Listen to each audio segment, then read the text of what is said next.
Hey guys, this is Fan Confessions, the channel about two friends, two fans, and the K-Wave.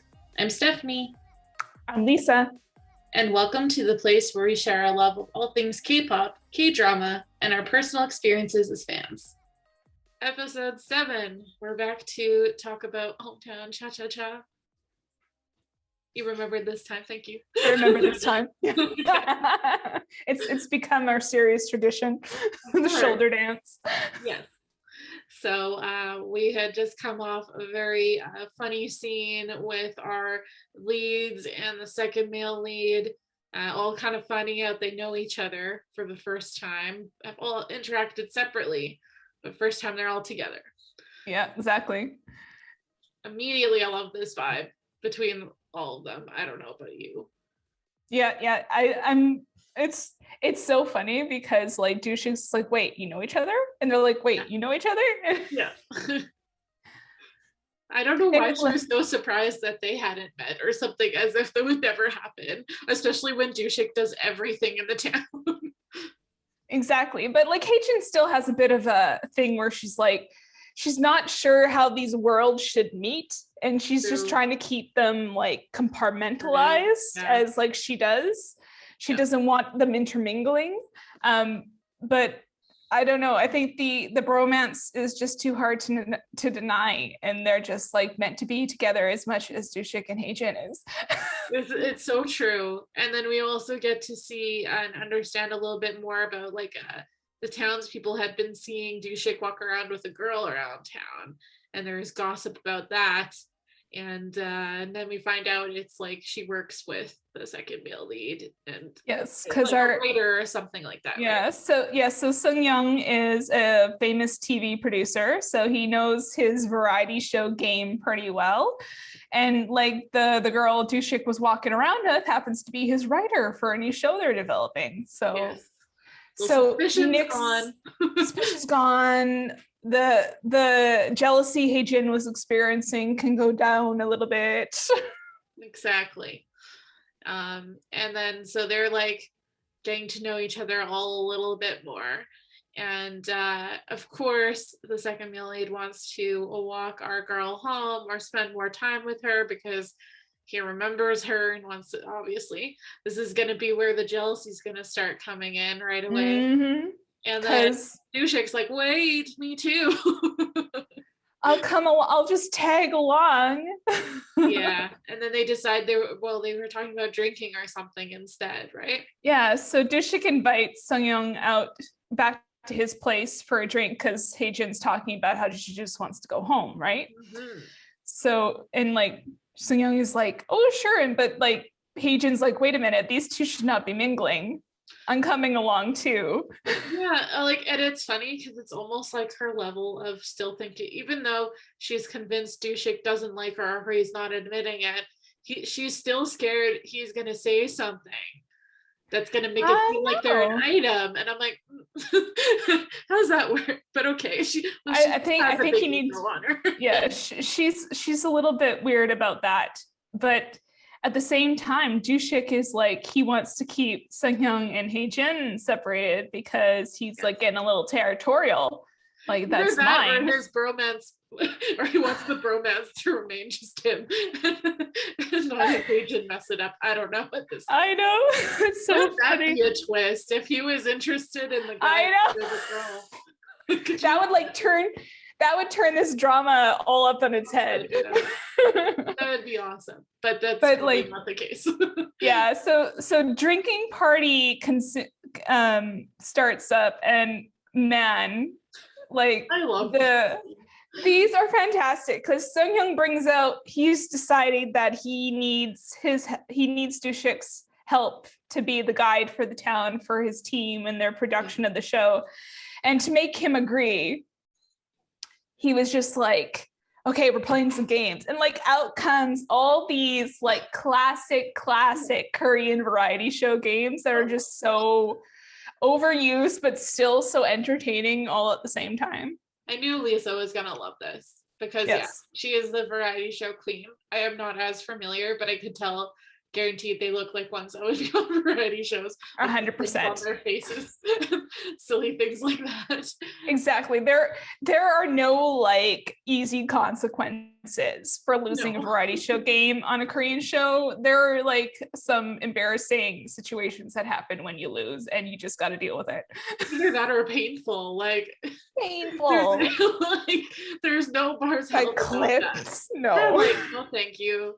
Well, I always think about the one where they like bonk the people on the head with the with the rubber hammer. The rubber mallet, which they do it so hard. Like that must still hurt. It's rubber, but they like.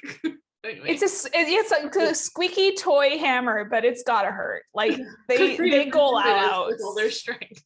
Yeah, with all their strength. It's pretty intense. Or like when they like flick your forehead. Like there's a couple of them that are like that yeah. I don't know how anybody could do it that hard to somebody. Like I like because I watch a lot of variety shows. But yeah. Like I've tried and like it can't hurt that bad, but like I've never it's the right place at the right time, and I don't know, and if you do it enough, maybe you're like expert level that you can make it very punishing. I don't know. I could imagine my husband of all people probably would be that person that it would really hurt. Like he would if he did it. It would be like no holds barred. He's like, sorry, sweetie, I love you, but there's consequences. Exactly. If I was his wife, wouldn't matter. Yeah, exactly.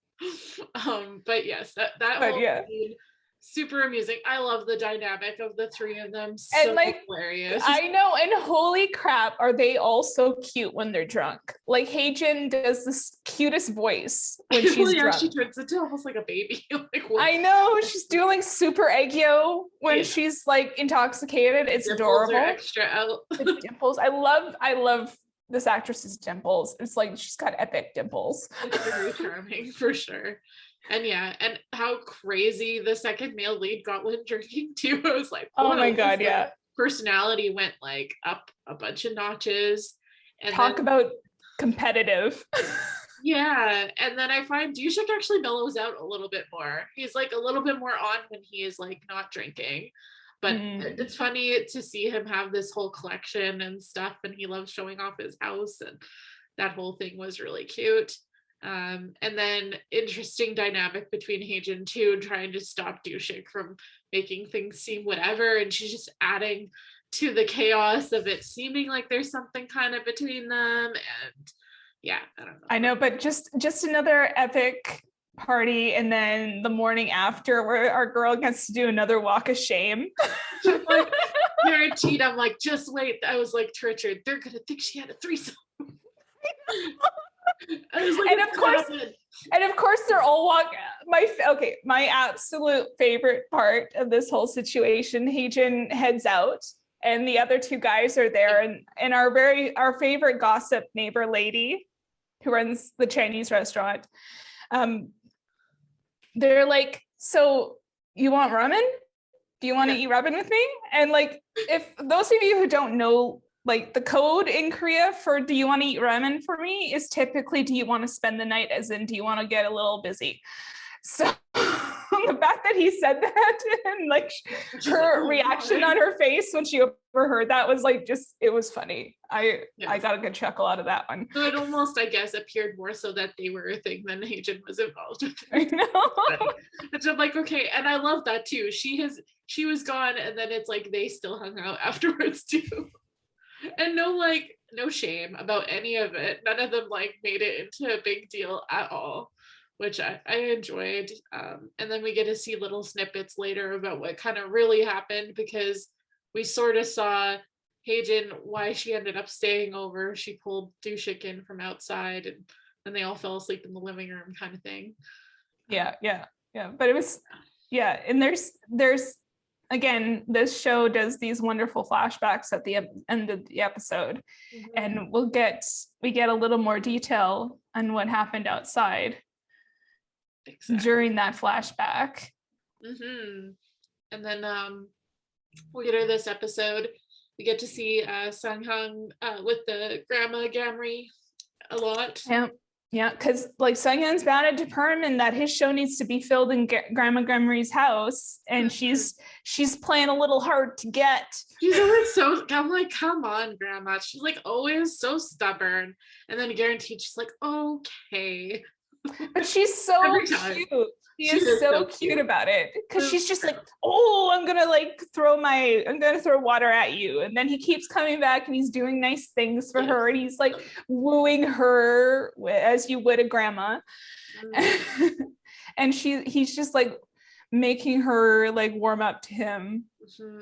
Slow but sure. He's got a plan. He's got a master plan. Yeah. And so I was like, okay, all to him. He knows, and he was like, I am not filming anywhere else. He is like determined.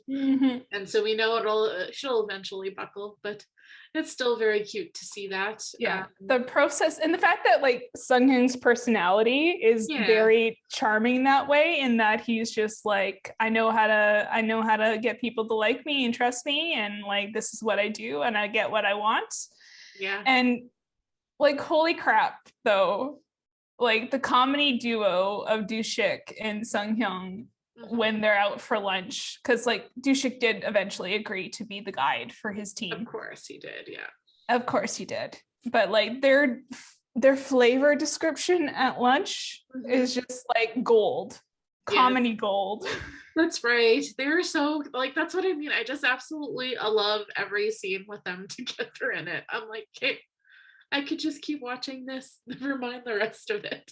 Like no matter what happens at the end of this drama, whoever ends up with whoever, like those two gotta be friends. No matter what. So it makes me hurt my heart a little bit, because of course they got to do all this work to make the second male lead be a valuable like and major option for her. So they're going to make it hard on it. But what sucks is definitely the dynamic between the two guys, because no matter what happens, somebody's going to get hurt and it's going to suck. No. I mean, at least knowing though he's like really successful and probably has to travel and do other things, he's only in with them at this point in time because of what he's doing for his career. So then at least it's like he doesn't have to be like so witness to it if it is hard at first, and then maybe they can be friends later. I know. I'm really hope so, because like that is just like a relationship that would be so sad if it wasn't able to continue. Yeah, exactly. And then also this episode we get to see a little bit more backstory on the other love triangle in town. So the chief, his ex-wife, and the teacher from the past. You know what, I'm kind of, it's falling a little bit more flat for me. I was like, oh, okay, once we got the backstory, I thought it would like pick up a little bit more. But it's just, it's kind of nice. It's kind of nice to sort of get like how they were, and really it was like how they like became a couple. Yeah. And stuff. Yeah, like how the landlady and the teacher were actually very, very close, like sisters almost, and very, sort of like not some weird other women that just came out of nowhere kind of situation. No, they were like, the three of them were a trio. They were like best buddies. They did everything together when the teacher was there initially, and it was like really sweet and a great relationship. But of course, it's like when she left. Like our landlady and town chief got together and obviously got married afterwards, but it just sort of like makes me feel sad for our landlady, because she's so awesome, but she's like feeling like she was like second choice and like sort of like leftover options. Well, and that's the interesting thing, is you think when you saw that and that they were so close, like you didn't see anything happen between her husband and the other woman at all. Like nothing really came of it, and so it was pretty surface level. So I kind of thought with her coming back and that they were actually friends, you would have thought maybe she would have treated her a little bit more warmly, but it was like so cold, like she was another woman the whole time. And so that part kind of took me for a surprise a little bit. Yeah, it was a little strange. Like their current dynamic is very much strained compared to like how it used to be. Which I mean, makes sense to some degree. Yeah. But like there's there's some really good comedy moments in terms of like them finally having their dinner together, and Town Chief ends up in a very embarrassing situation and can't make it in time, but luckily they check on him. Which I'm like, yeah, you are an old man, by the way. Totally. Like, don't even try. But like there was at the end of their bit in the episode, like the teacher says something that just like put me off a little bit. Agreed. She's like, I just want us to be like we were. Yeah, the three of us to hang out. And yeah, yeah. And I'm just like, it just came off as like, I don't know, very selfish to me. Yeah, because it's like do you realize they are a divorced couple? They've got some baggage that happened. They don't want to hang out together right now, especially with you. Exactly, especially with you, because like I think our landlady has always known what you meant to him. And I think, do you think she's dumb? The girl is like not dumb, but is she not aware of it? Like, because I was thinking about when they were putting him in bed because he was sore, she was really doting upon him. And then I was like, is there something there? Does she not realize, like, is she kind of blind to his like interest in her? I feel like he's being glaringly obvious. He is being obvious, and I think she's sort of like trying to keep him in the friend zone.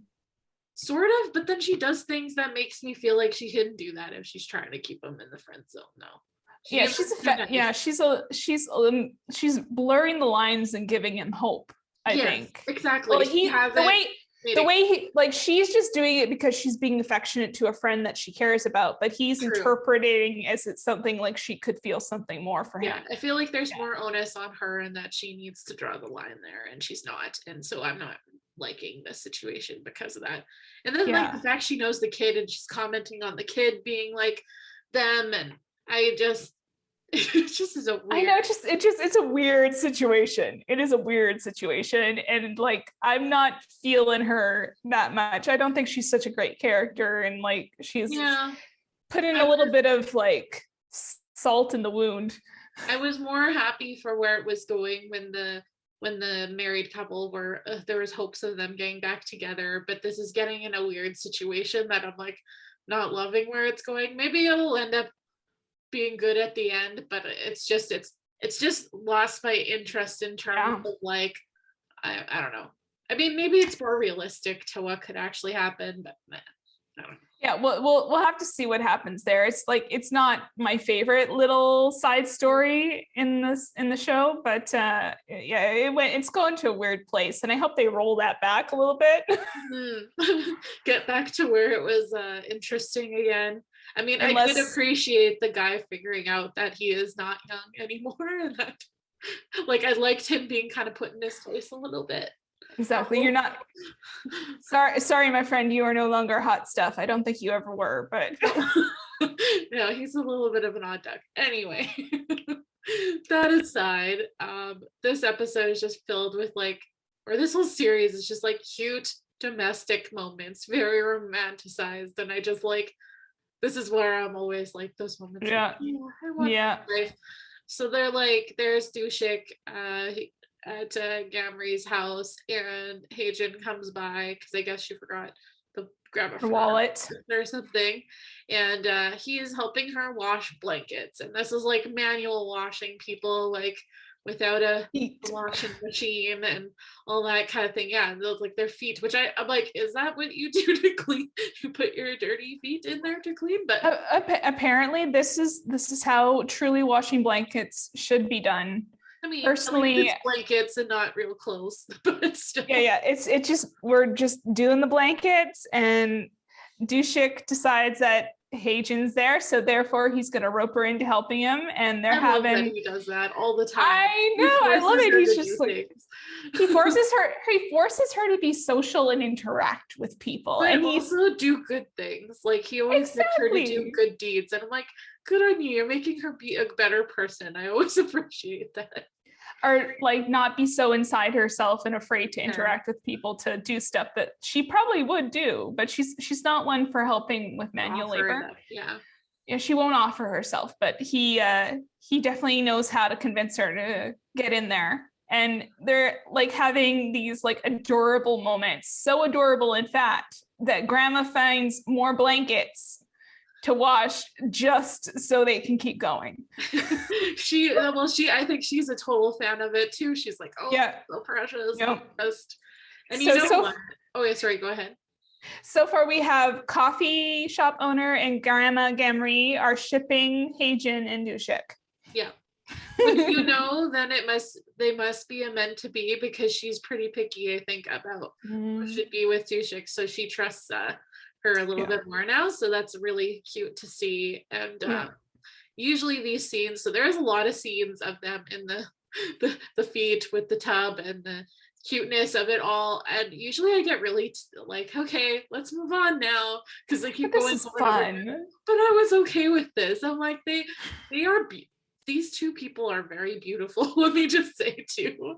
And however they filmed this show, it's like not that cheesy repetitiveness. It felt nice, and it was just really, really nice to watch. And it just pacing.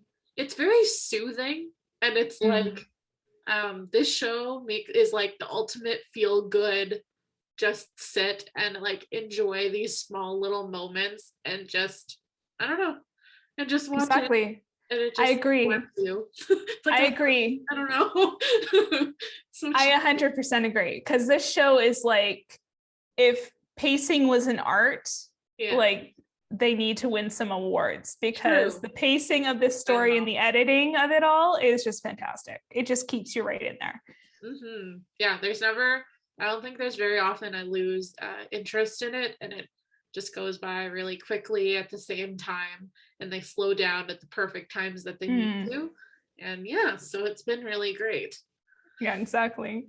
It's so entertaining. And so I'm like just in the middle of this like very fun, very cute, like heartwarming, cute scene, we have our second lead comes by again, just a final moment to try and woo grandma, and he brings a friend. Of course he does. Of course he does, because this man has connections. So we forgot to mention in last episode, we forgot to talk about how at the end of this town singing contest, this very famous K-pop band did a little surprise performance for everybody, and everybody was very excited, the special jury, because these are her DOS boys. So and we had another cute father-daughter moment there too, where her leg was like sore, and at the end she wanted to go see June, her favorite, and then the dad's like, okay, let's go, and he like throws her on his back and they chase after him. I just like it was so cute. And I was I know, it's so cute. That was so adorable. This is why dads are awesome. Yes. And then moral of the story, she didn't really need braces because June recognized her because of her tooth. Exactly. And he thought she was cute. Right? And then so I thought that was also a very precious moment, and like, oh, like good that she's like just loves herself as she is. And I know, but it's exactly. So so this all comes together when Heijin gets to meet Junie too, because Heijin is a fan. Yeah, I love how her reaction was when he showed up. She's like, hey. Look, that too. Like, yes, relatable, very much relatable. Yeah. Because you're trying to stay cool. But when he remembered who she was and that she helped him with his teeth, she got like, oh, you know me. Well, I guess so now that makes a little bit more sense if we like track like way back when she was looking in the magazines, and then I guess she was pointing at him at some point, but I guess because she had done his teeth, which I didn't connect the way that she was talking about it before. No, because the magazines. Oh yeah. Because she was like she had a picture with him, and it was because she was his dentist. Yes, so it's just funny, I guess. So it's just, it was like all full circle now, and I was like, okay, makes a bit more sense. I think we have kiboshed my whole theory that June could have been the second male lead, although he is being brought back in a little more frequently than I would have assumed. So this is the second or third episode he's appeared in now, and maybe he will come back again. I don't know. So I'm wondering what they're gonna do with him. I think he's just gonna be fun because he helps woo Grandma Gumri that last little bit to let them use her house. Yeah. Yeah, they just gushing over her food and how wonderful it is to have her house full of people and laughter and talk. And then Heijin calls Juri over, or Juri calls Heijin and she's like, well, why don't you come over? And like Juri has like the cutest reaction to seeing Junie. Yeah. She just like starts hiccuping and she's can't control herself. So cute. That was very cute. Yeah, that whole scene was, again, very precious. You know what all these people like to do is hang out and eat and drink, and I'm like, I could keep watching this. It's like strange how something could still be so entertaining with so little happening, but it is. These characters are so good, it doesn't matter.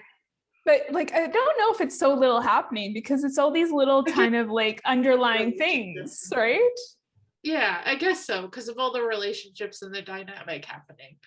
But I mean, I guess so little action in terms of like what they actually did in a day or whatever. Yeah, exactly. But I guess life is all about the small moments. That is what this drama seems to sum up, if I was. Yeah, exactly. So I guess we want to we're near the end of the episode, but I think at the end of the episode there is like a great flashback, like we mentioned before. Yes. A little bit of behind the scenes of what happened during our threesomes drinking party. And so sort of like in that moment where Heijin goes looking for Dushik, and between that and when she brought him back in and they collapsed on the floor, they had a bit of a moment out in his courtyard, in his front yard. Yeah, it was really precious. I know, she comes in and she's so cute. She's got I'm like, what is happening? She's got like the major adorable drunk personality going on, and she's just adorable, and she's like being all sweet and like looking like a little puppy. Yeah, not like her usual self. Not like her usual self. No.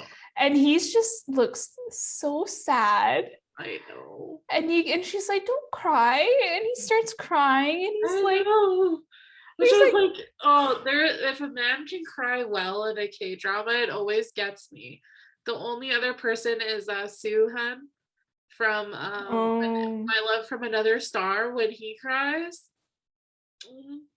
This one was the second time I've seen something that was like, oh, guy crying. I know, it's like right there. Dad tears, guy tears, male tears generally just get me right here because you don't see them often enough. Mm-hmm. But he's like, he has his little "don't leave me" confession. Yeah. And I'm just like, oh my God, rip your heart out. Because is it just me, or like he sees other people get close to his favorite people, whether that be Grandma Gamri or that be Heijin, even though he doesn't want to admit it. He sees people sort of like getting close to them, and he's like got this terrible back of his mind fear of people taking away or people going away or leaving him. And it just oh. Yeah, it's pretty sad. I enjoyed also, I guess we kind of missed talking about it a little bit earlier, but when she remembered it, they're in the tubs and she fell and grabbed onto him, and she kind of forced herself to stay on his chest, and he was like, where are you? Yeah, she bumped into his chest and she had this memory flash, and she's like, I need to stay here for a moment. I'm like, is it just because you need to remember the flashback, or is there another reason for you to are we trying to get detail of just how muscular his chest is? Questionable, but okay. Could be a little column A, a little column B. But it was still just a really cute memory. And so I'm happy it's having those moments, because I think at the very end of the episode, I'm like, I don't know where Heijin is. I can't remember this, but he does Sanghyang does ask Dushik if Heijin is seeing anybody, right? Was that just me? I think it could be right after in the morning. I don't know, when was it? I think they were probably wandering around the town or something like that. Or themselves, and he had asked the question. And I was it's starting. Oh. And because like Dushik, it was great. Like we were talking about just like one of his first real vulnerable moments. Mm-hmm. And the fact that he's just like, he's feeling a little bit threatened, like his territory is being encroached on, whether he wants to acknowledge it or not. I think it's like, it's starting to like initiate a reaction in him, wanting to like sort of like lock things down. So I'm curious if it's going to end up in jealousy or if he'll back off of the bromance a little bit. I don't know. It'd be interesting to see how that works out and how that develops, that kind of what he does with those feelings. I feel like, well, obviously we're going to find out next episode. That's usually how it will go. But so far, I'm enjoying the vibe up to this point. And I'm very curious where we're going to go, but totally stoked and excited for it and think it's going to be a fun ride. I think, these characters keep getting stronger and we keep wanting to watch more episodes as quickly as possible. So, yes. All right, thanks for joining us to talk about episode 7. We are so excited to get on to the next episode, as I'm sure most of you are if you have gone this far. I can't imagine you would want to stop at this point, but we'll stay tuned, and don't forget to leave us a comment and let us know how you're feeling. If you have any predictions, we want to know it all. Exactly. All right, so we'll see you next week. Bye.